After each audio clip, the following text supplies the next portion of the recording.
memorabilianya bagus. Rekan-rekan, malam ini kita ketemu di Giles. Giles adalah seperti kawah Chandra di mukanya, remaja-remaja, anak muda yang mau belajar bisnis. Di sini kita dididik dan malam ini terima kasih untuk Giles. Malam ini kami ada di sini bersama 3333 Sri Kandi kemarin. Hai Mbak. Mau lihat muka aslinya dong sebentar. Ini dia. Hai, si lidah api. Double cover untuk maskernya. Mbak Tiara, hai. Mana wajahnya aslinya? Hai. Mbak Juli. Ini dia. Saya orang nomor 1. Waduh, kaosnya keren. Hai guys. Malam ini kita mau diskusi lebih seru, boleh ya? Gue nih bingung ya. Karena pada saat pembicaraan kemarin kita itu mengarah ke tokoh pemimpin. Sebenarnya karakter pemimpin seperti apa sih yang dirindukan oleh putra-putri bangsa ini? Ini 3 Sri Kandi pasti punya jawaban yang lebih seru ya. Tapi sebetulnya gue mau mulai dari yang paling adem ayem minggu lalu. Udah berasa dia tuh. Oke Mbak Tiara, tolong kasih tahu ke kami figur pemimpin masa depan Republik ini, apakah dia yang usahawan atau negarawan atau keduanya? Hati-hati, kalau dia usahawan negara bisa didagangkan, tapi kalau kebalik ya, kalau usahawan negara kurang lebih seperti itu. Tapi gue takut salah ngomong. Mbak mau nanya Mbak, kalau seandainya saat ini kita melihat ya, apakah banyak ternyata yang seolah-olah memimpin adalah usahawan yang kadar ke negarawanannya lemah? Tolong dijawab. Kalau menurut aku ya, aku lebih suka yang namanya ya untuk masa depan ya. Kedua-duanya sebetulnya bagus gitu ya. Cuman tinggal bagaimana dia itu membawa negara ini, bangsa ini lebih maju dalam pemikiran dia. Yang lebih bagus lagi itu dia juga nasionalis ya, yang pastinya akan memikirkan rakyat secara keseluruhan. Mimpin rakyat atau mimpin bisnisnya? Kalau aku bilang sih jangan bisnis ya. Kalau bisnisnya aja mungkin di sekelilingnya, sorry ya, gue ngomong sekelilingnya. Apa ya? Bisa dimanfaatkan gitu aja. Gitu. Kan banyak sekarang yang ternyata yang duduk-duduk di kursi-kursi penting itu adalah usahawan, ternyata jiwanya bukan negarawan. Kita lihat ke Mbak Yuli boleh? Oke, kita tetap jaga prokes ya. Aku buka aja biar aku ngomongnya lebih enak. Kita untuk 2024 kita mau lihatnya yang mana sih? Mau yang lebih ke negarawan kah atau ke usahawan kah? Karena menurut gue sih harus seimbang. Kenapa? Karena kita kan negara berkembang ya. Kita perlu peningkatan ekonomi.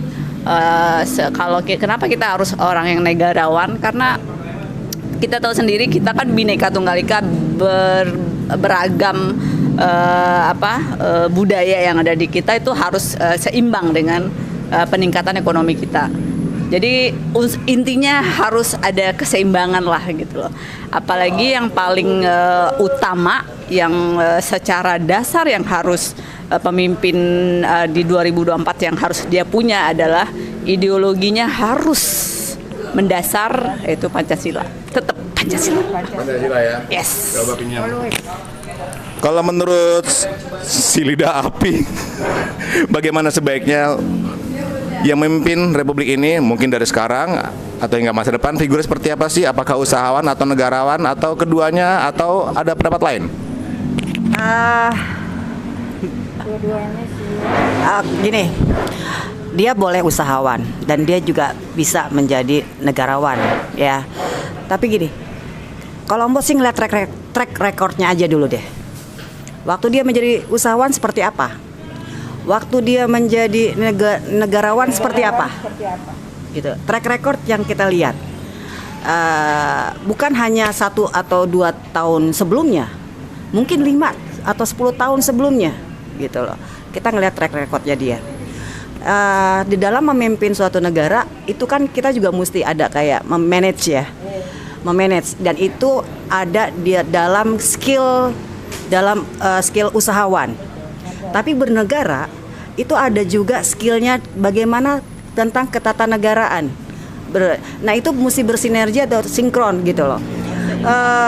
Dia boleh memanage sebagai usahawan negara ini untuk kemajuan negara ini, entah ekonominya, terus macam-macam lah ya, ketahanannya, keamanannya, kesehatan dan kesejahteraan lah, yang ujung-ujungnya kesejahteraan dari rakyatnya. Tapi dia juga bisa mengkolaborate dari sisi negarawannya, bahwa lebih mementingkan kepentingan orang banyak dan yaitu dia yang berpancasila. Itu utamanya. Ya. Ya, benar. Jadi mix itu bisa kita dapatkan dari suatu tokoh yang akan memimpin negara ini. Tapi itu dia, kita lihat dulu track recordnya. Bisa aja seorang usahawan itu bilang, gue negarawan kok, gitu loh. Iya kan? Bisa. Tapi track recordnya tidak mewujudkan itu, tidak mengekspresikan seperti itu. Buat apa? Berarti kan lo cuman lip sync, gitu loh, top lips doang kan? Gitu. Service ya. Oke. Saya mau lebih yang spesifik ya, supaya lebih terbuka ya wawasan saya sebagai rakyat biasa. Ini kan juga pendidikan buat rakyat dalam berpolitik bernegara gitu ya. Ini rakyat biasa jadi rakyat ya. Bagaimana kalau ternyata yang menjabat saat ini kan ternyata seolah-olah usahawan nih, banyak menjabat anu, dagang anu melalui proyeknya, melalui jabatannya dia. Oh anu loh, gue bilang anu loh ya. Akhirnya negaranya jadi bancakan proyek. Nah itulah usahawan. Maaf, ada pendapat beda nggak? Ya ada sih. Kalau dibilang untuk yang saat kayak gitu, dari yang dulu juga kayak gitu ya, kita nggak menampik deh yang kayak gitu, pasti ada. Cuman setidaknya memikirkan juga kepentingan rakyat. Jangan hanya memikirkan kepentingan kelompok lah ya. Cuma itu aja sih yang Kalau ke Mbak Yuli gimana tuh? Kalau kita kan yang kita lihat kan masih seperti dulu. Cuman ada beberapa hal yang mempengaruhi kenapa sampai di menteri, di jajaran pejabat itu ada usahawan tulen gitu kan. Ada juga akademisi yang tulen gitu ada. Tapi kita nggak bisa menampik itu karena itu adalah hak prerogatif dari presiden itu sendiri kan. Ada kenapa dia milih akademisi, kenapa dia milih negarawan tulen, kenapa dia milih usahawan tulen. Itu kan ada alasan-alasan tertentu yang mempengaruhi. Kalau usahawan yang gua tahu, ya katanya, emosi nih ceritanya. capeknya masih di sini dulu. Emosi. Yang isu-isunya nih dipilih usahawan karena dia udah kaya, jadi nggak bakalan korupsi. Nggak bakal korupsi. Nggak mungkin. Kebanyakan orang yang sudah merasakan enak, dia mau lebih lagi. Udah jelas itu. Bohong aja kalau dia hanya mau memikirkan yang lain, pasti akan nggak bisa. Nggak bisa. Emang bisa. Ini kata ini nih, kata seorang pengusaha nih. Jadi lo seperti itu tuh. Gue nggak gitu. Gue bukan pengusaha. Gue cuman yang kecil-kecil aja lah, gitu kan. Ini coba yang bicara sini. Ini minta mic-nya. Nah sebenarnya maksudnya bukan begitu. Maksudnya adalah bagaimana ternyata jika dia adalah duduk di suatu posisi di pemerintahan tapi berjiwa usahawan, untuk duduk aja dia kan mengeluarkan ongkos. Oke, gimana? Gini, ada juga. Gue lupa. Tadi apa? Usahawan yang negarawan, negarawan yang usahawan. Mau balikin gitu ya? Iya. Ada. Kita nggak usah apa ya? Pungkirin ya. Nggak usah pungkirin hal kayak begitu. Apapun itu yang dia keluarkan, pasti dia pengen balik lagi itu duit. Ya itu yang sama saya bilang tuh usahawan kita. Jadi kalau didagangin, nah apapun udah pasti. Jadi Yang kita mau itu walaupun dia seorang pengusaha, pasti dia akan memikirkan usahanya juga, bohong kalau enggak gitu ya. Tapi setidaknya dia punya jiwa nasionalis juga. Itu yang penting. Kalau dia punya jiwa nasionalis, dia tidak akan memikirkan dirinya sendiri. Dia ingat nasib bangsa Indonesia itu, sadar yang akan datang buat anak cucu. Jadi bukan buat dia dan anak dia sendiri, tapi anak cucu-cucu cicitnya gitu loh. Nah, bagaimana tuh carinya tuh? Susah. Iya, memang ternyata memang sulit ya mencari yang benar-benar berjiwa negarawan. Karena pada saat semua menjadi usahawan, wah repot, apapun jadi proyek. Nggak apa-apa sih kalau seandainya memang ternyata benar bahwa ujung-ujungnya adalah ya keuntungan, baik keuntungan pribadi maupun kelompok. Tadi kan si lidah api kan bilang ya kalau misalkan ternyata, ini gue lagi bicara. Ini selalu si lidah api nih ya. Ini gue di mana sampai tadi di mana tuh ya? Nah, sekarang permasalahannya bagaimana mencari seorang tokoh ya. Kita kasih contoh. Adakah contoh yang benar-benar murni negarawan di Republik ini saat ini gitu loh? Jawab silakan. Pasti ada. Pasti bingung. Ayo. Pasti ada. Pasti bingung siapa? Pasti ada. Contoh Belum tahu. Pasti ada. No yang saat ini. Dan Yang saat ini, gue nggak bisa sebutkan nama karena gue belum menemukannya. Lah, berarti belum ada. Tapi pasti ada di suatu saat. Di satu tempat dia pasti ada. Ada mantan sekarang. Mantan terindah. Aduh sedih gue. Lu jangan bicarakan dia deh. Gue sedih. Pak Menkes yang udah jadi mantan itu benar-benar.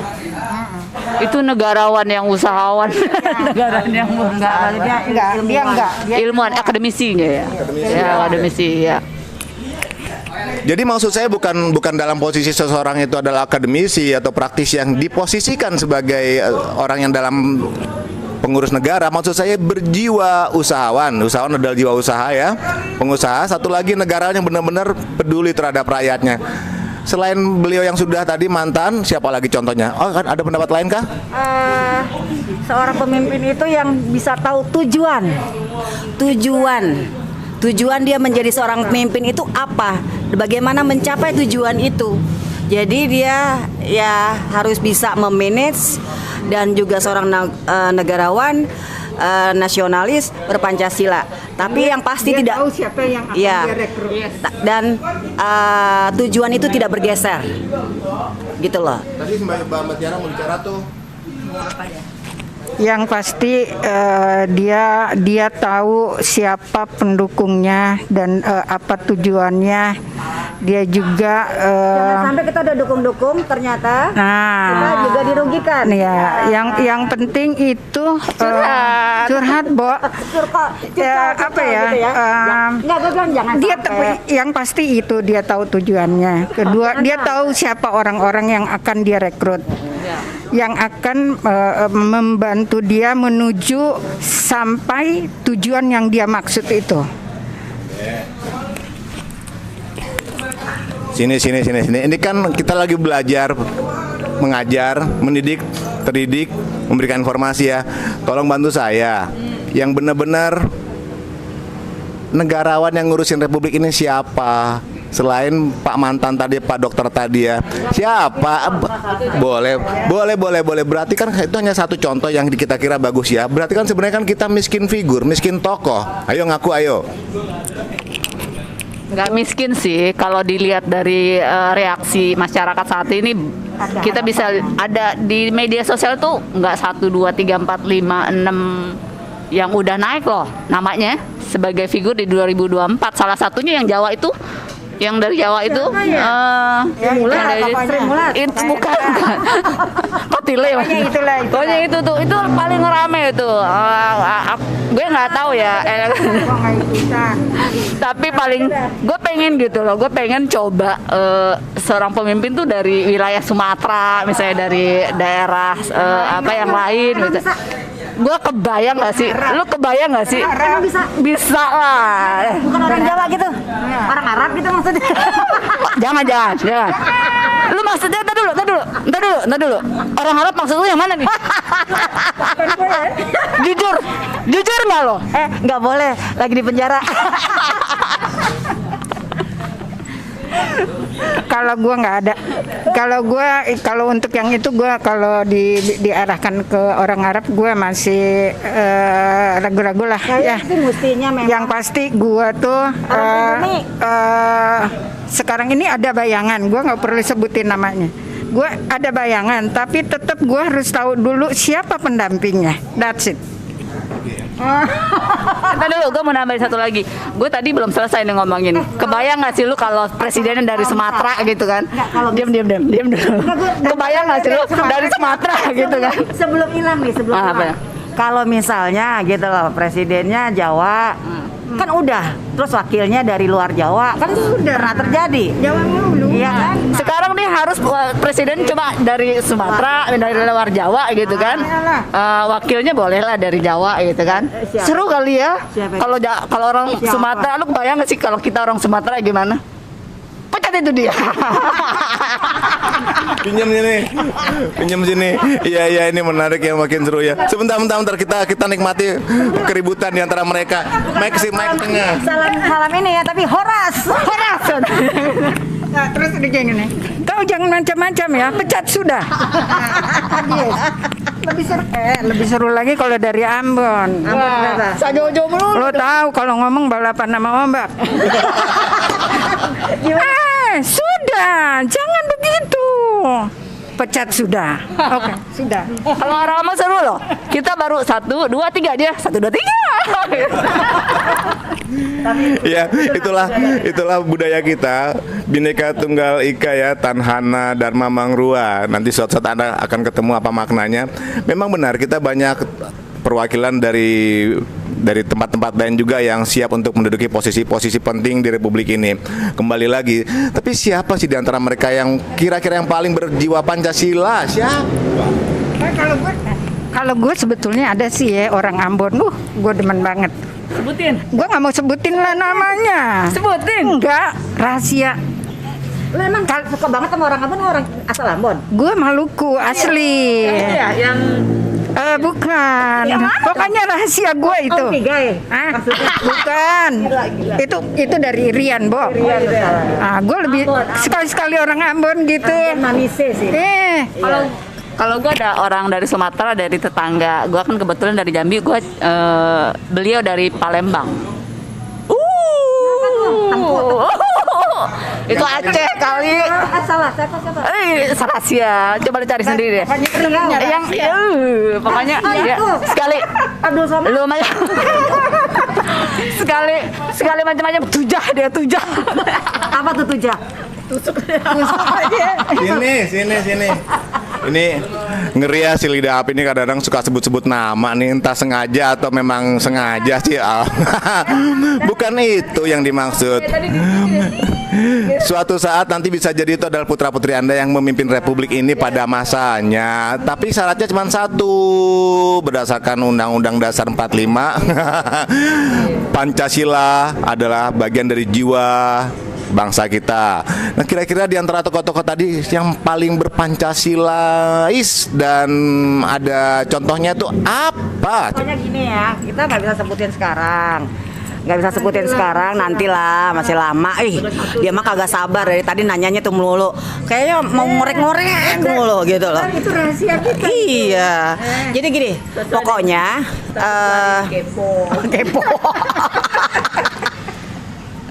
Jadi gini, pokoknya yang nasionalis kan. Iya, udah pasti. Terus track record aja dulu. Dan yang pasti dia itu anti dengan radikal dan intoleran. Itu dia. Karena gini. Iya, gue penasaran nih. Siapa orang Ambon? Orang angkatan? Ayo kita berpacu dalam melodi. Kalau sampai orang Ambon itu nongol namanya, itu jadi sejarah loh. Akan jadi sejarah itu. Akan fenomenal itu. For the first time. Ntar katanya gini, ngapain lu bawa nama gue ajar. Yang penting udah itu aja. Kalau dia wah nasionalis banget dah. Pokoknya dia aja orang Ambon. Track recordnya bagus nggak? Kalau track recordnya kan belum pernah ada yang pengalaman jadi presiden yang baru-baru ini. Sebentar, gue dulu. Nah, maksudnya gini, setiap saat ya nantinya kan putra putri kita kan juga punya hak untuk mengurus negeri ini, republik ini, betul ya?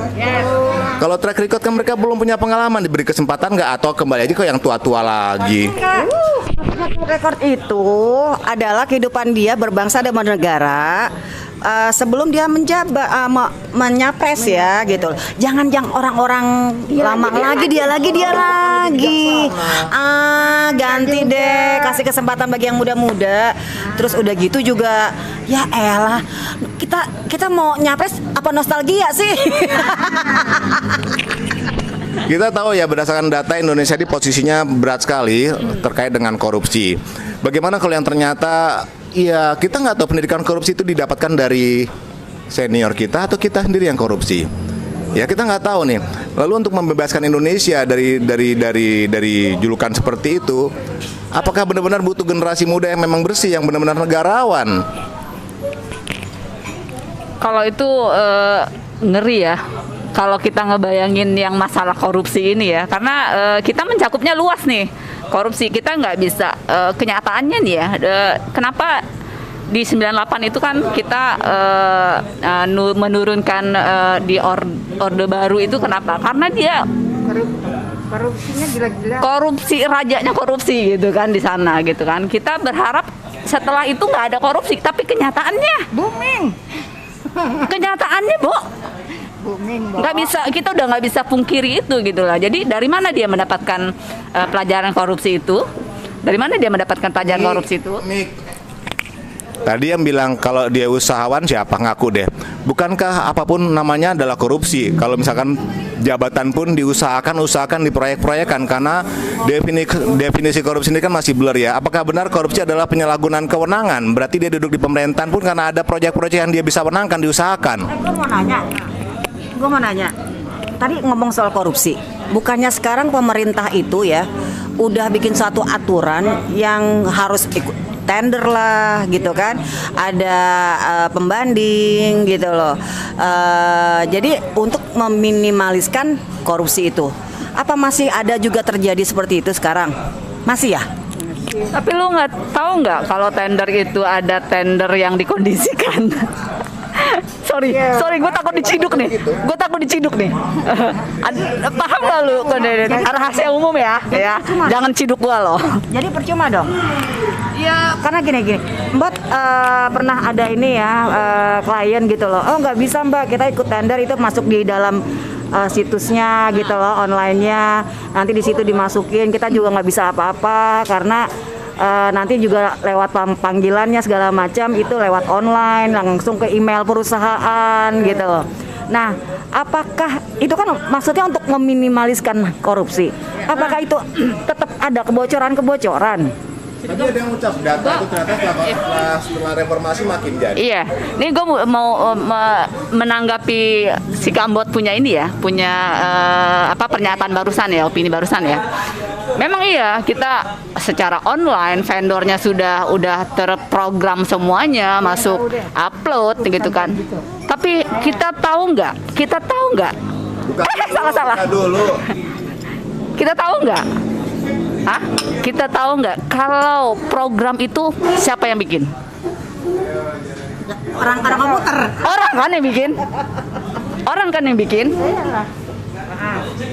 Terus kalau misalnya Peluang juga dong. iya, kalau misalnya itu orang merubah bisa nggak? Bisa.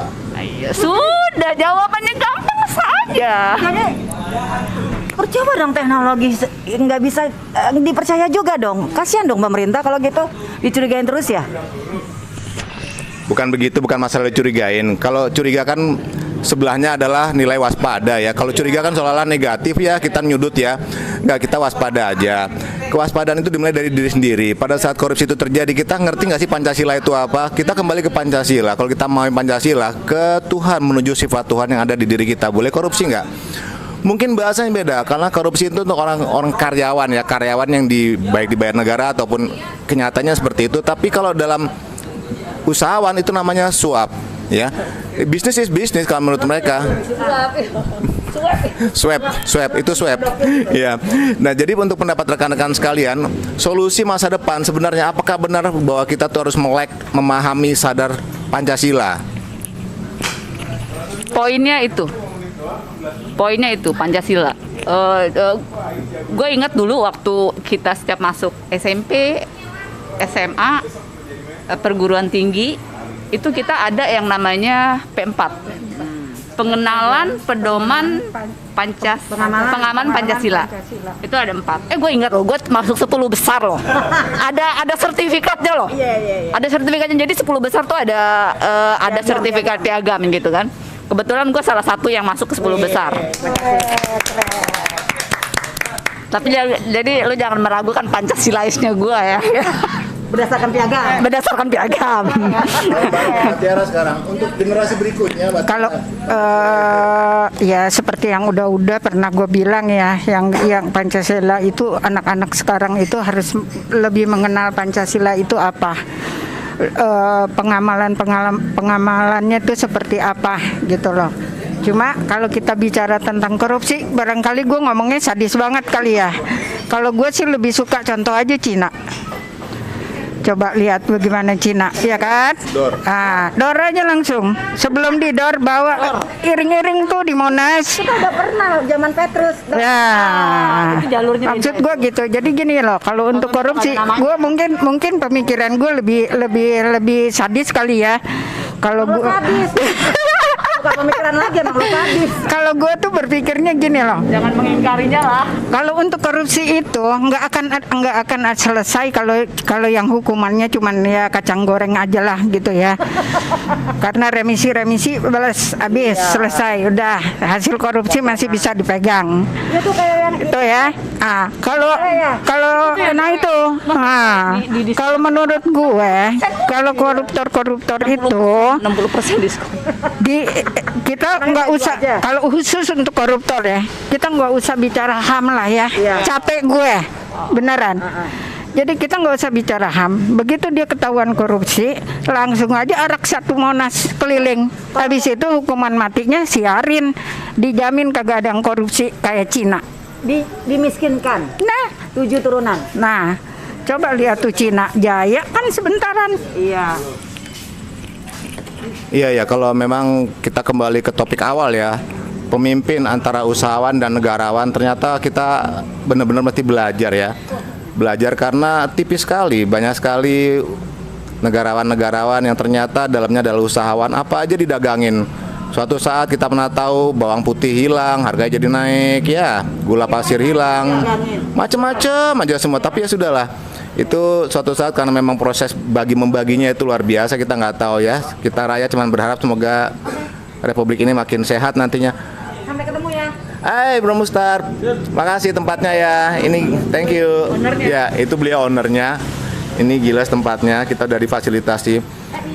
Sebentar. Ternyata memang benar solusinya, nggak bisa nggak. Kita coba kembali memahami nilai-nilai dasar yang ada dalam Pancasila. Tapi diskusi ini sebenarnya terlalu sensitif, banget sensitif. Jadi kita pun nggak terlalu heboh seperti kemarin. Moga-moga ini ada pembelajaran yang menarik buat pemirsa sekalian. Oh ya, by the way, kita minta pendapatnya sebelum tutup acara ini satu persatu. Tambahin ya, tempat ini tempat ngumpul kopi-kopi, kopinya enak, ada kedai kopi Giles. Ini adalah tempat di mana anak-anak muda dikumpulkan untuk belajar mandiri. Di sana tuh ada cucian mobil, car wash-nya ya. Itu anak-anak yang disabilitas ya, sama tunarungu kayak gitu-gitu, mereka dipekerjakan. Lalu ada untuk kayak betulin AC, terus elektronik, terus itu ada anak-anak SMA yang mereka bikin gambar fural gitu. Pokoknya ini anak-anak muda semua yang kreatif dan mereka berkarya. Ada yang putus sekolah dikaryakan di sini supaya mereka mulai belajar berusaha sendiri, dan nantinya setelah dari sini mereka bisa membuat yang baru di tempatnya. Lebih bagus lagi. Ini keren, Bang Ustadz. Keren tempatnya. Boleh. Kalau Mbak Tiara terkait dengan materi, ada pesan terakhir? Pesan terakhir buat siapa nih? Buat apa? Chaplin. Ya gue pesannya buat bapak saya, Bigan. Pak wake up Pak. Pak wake up, Pak. Pak, berat banget itu artinya Pak wake up, Pak. Kalau aku nggak pesan ya, cuman kalau menurut aku banyak hal yang harus diperbaiki di negara ini, gitu. Dari pemerintahannya banyak banget yang harus diperbaiki. Apalagi dari komisi-komisi yang ada di kita ini, yang komisi A, B, C, D, itu Konsolidasi. yang intinya konsolidasi. Intinya konsolidasi. Iya. Saya nggak tahu apakah konsolidasi itu maknanya berbagi. Saya juga nggak tahu ya. Iya baik, nah, rekan-rekan sekalian. Berbagi yang tidak salah. Berbagi yang tidak salah. Tadi ada pesan dari Mbak Tiara. Wake up. Secara keseluruhan, wake up Indonesia. Wake up Indonesian Young Generation. Wake up berdasarkan Pancasila dan tetap jaga prokes ya. Semoga pandemi cepat berlalu ya, yang Delta cukuplah nggak nambah jadi eho segala macam ya, selesai dengan doa kita bersama ya. Oh ya, next kita bicara corona ya. Guys, kita pamit dulu ya. Selamat malam, bye. Salam Pancasila. Salam Pancasila.